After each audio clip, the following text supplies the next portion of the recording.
Mbote ndeko nanga journaliste. Oui, baye bingai ba oba kozwa libaku ya kola nanga mbala liboso. Ba benga na kombo ndeko Junior Mboma, mwa mobali abundela mboka akoma kamunene te pona bitumba ya mboka na ye. Nazali coordonnateur ya place de la résistance ya Masina quartier 3 oyo bundaka itumba mikolo nyonso. Pe nazali coordonnateur ya place de la résistance Sosimex na commune ya Kimbaseke oyo ezali nouvelle génération ezako pesa maye ya mboka mikolo nyonso pe ezako bundela toujours bendele ya mboka pona makambo nyonso ezako leka na kati ya mboka na biso.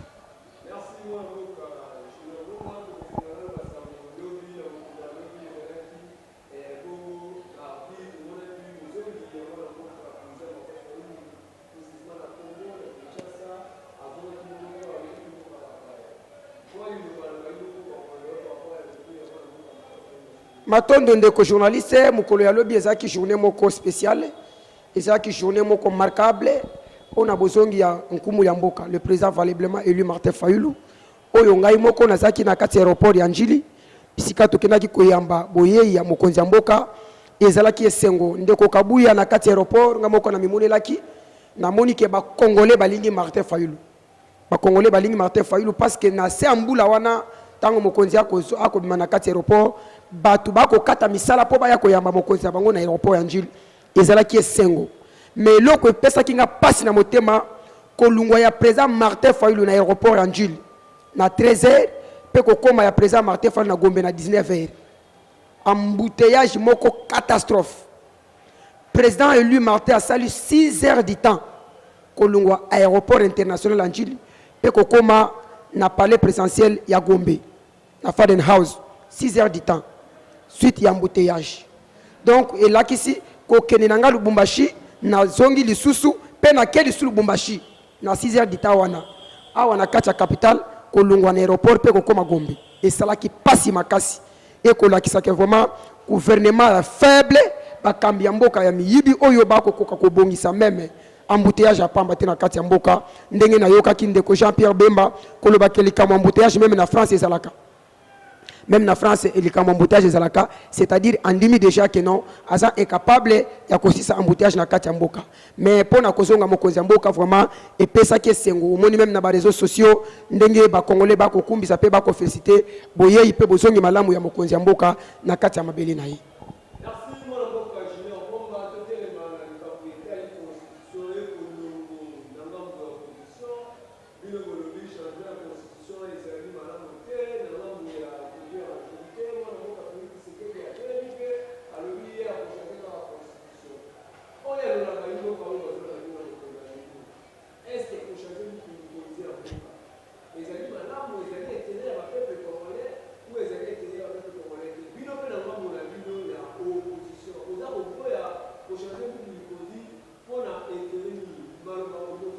Matondo ndeko journaliste motuna malamu oyo tokolimbola po bayimbo kabako landa biso bazwa pe biyano na bango na ndenge sengeli ya liboso tuninga yi pona makamu matali buko likonzi ya biso mboka ndeko journaliste akolinga kolobelo komoko pona ko changer constitution ya mboka ya liboso esenga kanini pona ko changer buko likonzi ya mboka esenga kaliboso ko benga ba leader y opinion politique banso yami bale ezali kondimisama ya peuple parce que beaucoup li konzi ezali pona individuité ezali pona peuple nyonso mais ya mabeto komona ipande ko chilombo ya linini Tshisekedi alingi a changer constitution mboka na intérêt na ye soki Tshisekedi azaki na bolingo ya ko changer constitution ya mboka na biso il allait faire ça dès son premier mandat tango ayebisi ba congolais ke na kuti mabe na kati ya constitution ya mboka na biso na kokoka ko seka mboka malamu te pona ka mboka malamu esengi na changer beaucoup li konzi là les congolais allaient être d'accord mais Tshisekedi a travaillé pendant 5 ans avec cette même constitution. Tshisekedi a volé l'argent de ces pays. Dans cette même constitution, Tshisekedi a promis au peuple congolais, le peuple d'abord. dans cette même constitution, son père était Tshisekedi que je salue, paix à son âme. Après taka serma kaka na constitution wana, Tshisekedi a sali ba voyage inutile à travers le monde entier. Kaka na constitution wana, Tshisekedi a yebisi ba Congolais ke na kokomisa bino ba jeune millionnaire. Kaka na constitution wana, Tshisekedi a lobi na biso ba Congolais ke na kosala ba université moderne. Oyo bana poto ba koyekela ngo zuwa. Kaka na constitution wana, mais lelo toyoka kaka na mbalakata, Chilombo lo ba ke non. Constitution nabiso eza constitution islama na ba belgérant. Mais mon cher ami, permettez-moi je le dire, ça c'est très fou. Yami Balé, Tshisekedi a outi ko organiser belle élection banale. Oyo biso na ngambu ya lamuka to nesi de to ko benga simulacre ya belle élection. Kaka na constitution angoyo.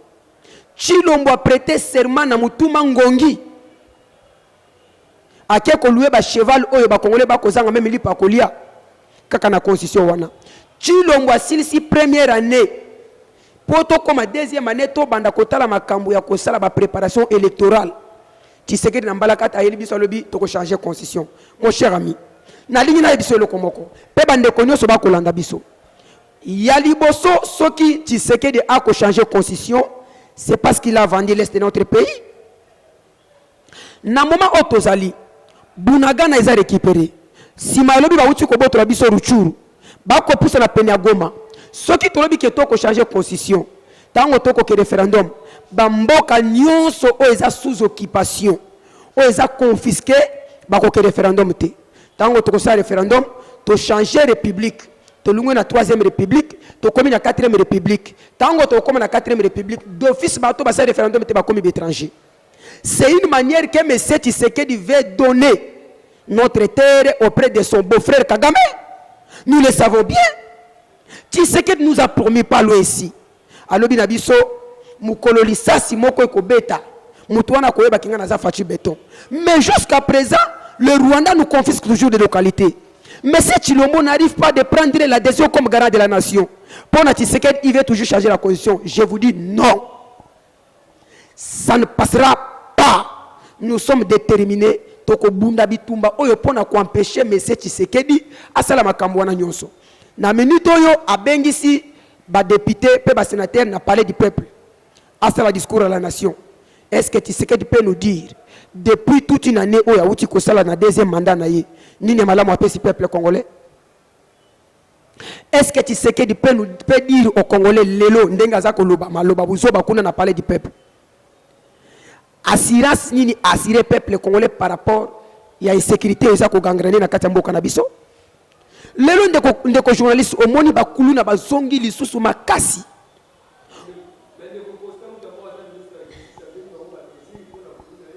Bakulu na wana baza ko sur la mesure baza ki wapi? N'est-ce pas na makala? Ni ndeko na ngai toza quand même ba congolais. Na tango simbi okangi mutu pona muibi. Pona kuluna. Ocheye kuna mutuana obimisie o asire yete eloko ekotika kimuyibi yo obimisie na sentiment. Est-ce que mutuana koyiba tango akoya komona pasi ya lipa akoya komona souffrance ya lipapa akoya komona souffrance ya kolesa mwana akosala nini akozonga na kimuyibi wana? C'est-à-dire ce sont les autorités incompétentes des compétents plutôt de ces pays qui envoient les jeunes d'aller voler. Kasi pona zonga na makambo tali constitution ndeko nanga Tshisekedi ayoki miliki sentiment ya miliki na miel ya pouvoir alinga s'interniser kaka na kati ya pouvoir. Souci na yezali nini? To changer constitution. Tango to changer constitution, il veut toujours toucher l'article 220. Obiso to telemela Kabila. Tshisekedi alinga zongela yango. Alongola mandat na 5 ans, akomisa ngo na 7 ans. 10 ans ya liboso awuti koyiba mbongo peuple ekoya akamata su 14 ans mobimba na sima 14 ans wana azali su 2 ans transition ça 16 ans plus 10 ans na 26 ans na nini ya malamu asaleli ba congolais toko telemela ye ndeko na ngai. Je t'assure et je suis devant les médias, le jour où tu sais qu'il osera de changer la constitution de notre pays, moi j'ignore, je vais changer la nationalité. Je le dis avec ma sincérité. Je suis devant les caméras, tout le monde me suit. Le jour où M. Chilombo osera le ton de dire que je change la constitution et que les Congolais acceptent, moi je vais changer la nationalité. Nakoboya cause la Congolais à cause de Bozoba. Sinon, Tshisekedi akotika la kolonga makambo ko changer constitution. Oyoki maloba bemba uti koloba. Vous savez pourquoi John Biden a qui en Angola? John Biden a qui 3 présidents africains. Tshisekedi, João Lorenzo et le président de Zambie. Et puis ce sont les présidents qui vont quitter le pouvoir dans cette même mandat. Comme un mandat souka.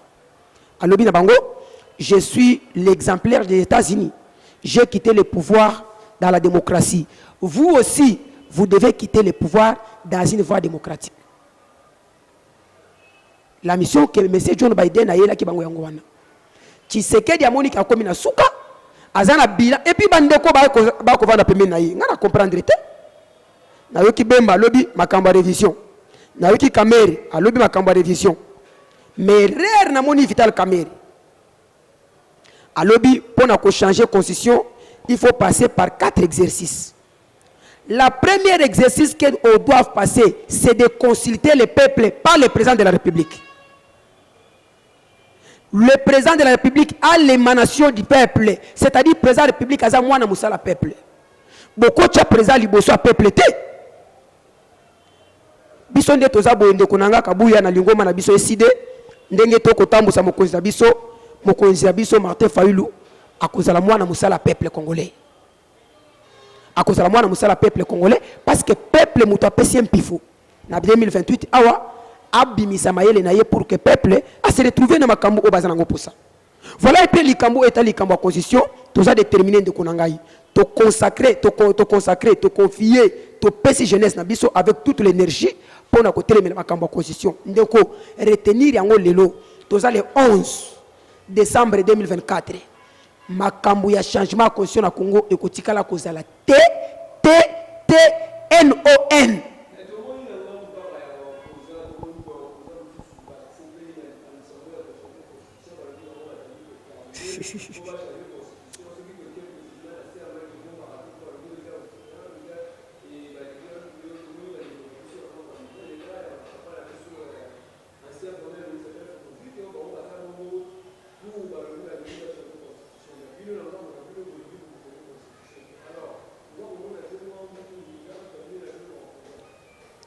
Ndeko journaliste leadership basomba kangote leadership euta kanangambo wa peuple soki omoni Martin Fayulu mokonzi nanga mokonzi na yo pe mokonzi ba congolais bansu peuple akolanda eti lelo asomba conscience te ezali nde nzambe mutu apesa mpifo wana na kolinga komanyola yo pona olobi nanga likamwa ndeko musitu nalinga koloba na komba mutu wana te nalinga kotanga komona yeti na monoko nanga parce que nabiki aza rebelle politique ya mboko yo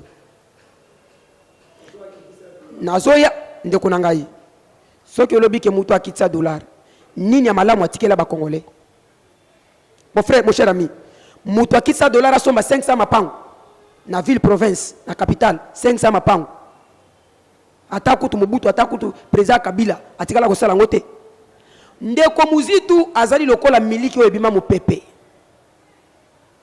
azali na mpifote à côté de liboso a peuple ko muzitu liboso a peuple boyebi koloba te parti ya muzitu na mboko yebana te yo mona mukoloni muzitu asala même manifestation a pama na kati ya Kinshasa awa mukoloni muzitu asenga même marche bato balanda ye ce sont des politiciens ya nzala bazali bato bazangi sens muzitu aza malanda ngulu akolanda balukele poste ba pesa ye lokola za na poste akolanda ya koluka poste ya mwaso ke loba buso ba wana mais pona ngai ne me parlez pas de muzitu presse penge est plus pour ça que muzitu Nico Mayengele est plus pour ça que muzitu moi Junior Mboma qui te parle ici bien que c'est fallu qui m'a affronté politiquement mais je suis puissant je suis populaire plus que muzitu. On ne peut pas nous parler de Mouzitou aussi parce que Mouzitou a allé parmi les opposants. Et puis Mouzitou n'a jamais fait l'opposition dans ce pays. Mouzitou a fait l'opposition dans Moulani. To meka ko sala marche moko awana Mouzitou comme na Pascal Babeta Masasi miso etanga yemai akota na mutu kakima. Mouzitou aza opposant de konangai mozi toza chercheur de poste akoluka poste basa la commission na janvier awa oyo kosimba te pour que aluka azala ta premier ministre ayiba lisusu baza bato moko ya bande moko baza bato ya génération moko. Ce sont les oiseaux de même climat, ce sont des bandes de voleurs. Tu viens me parler de Mosito par rapport à quoi? Ezala tepe et kutikala kozala te.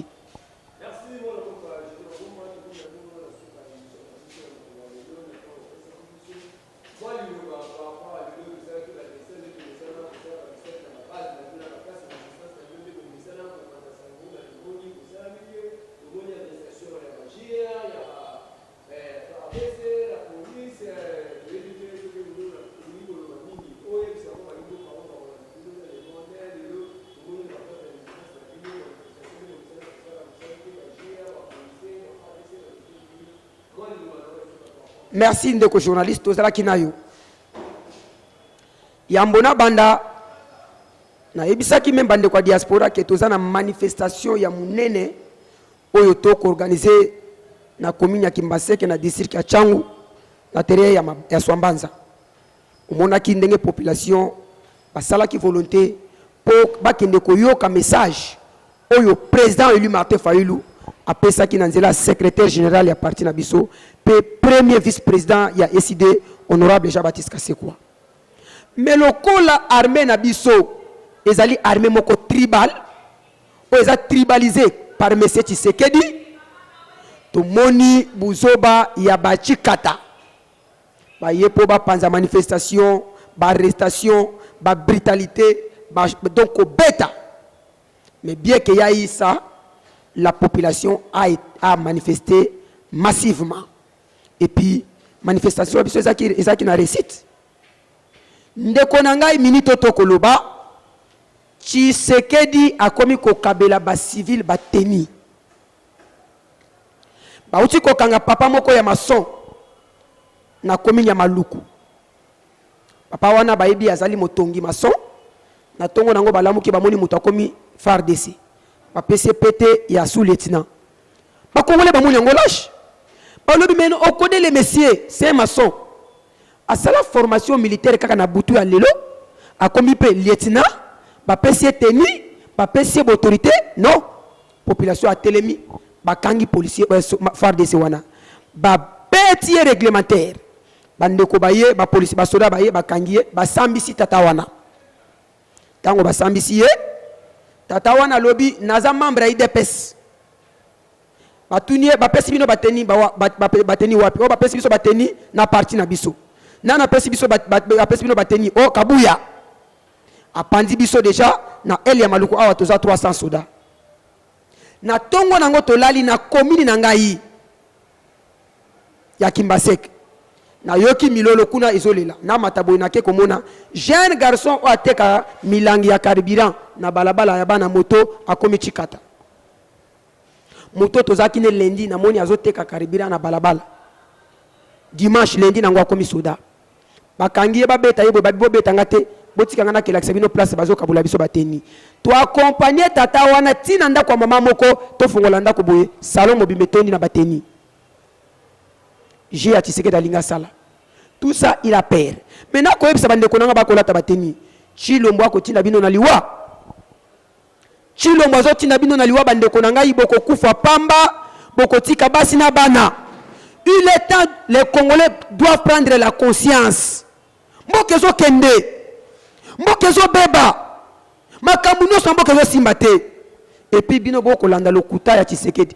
Tshisekedi a sombi 150 villas libanda mboka. Qu'est-ce qu'il a fait pour vous? Aujourd'hui, là que nous parlons, Nakamuna Mouchima Bazolela.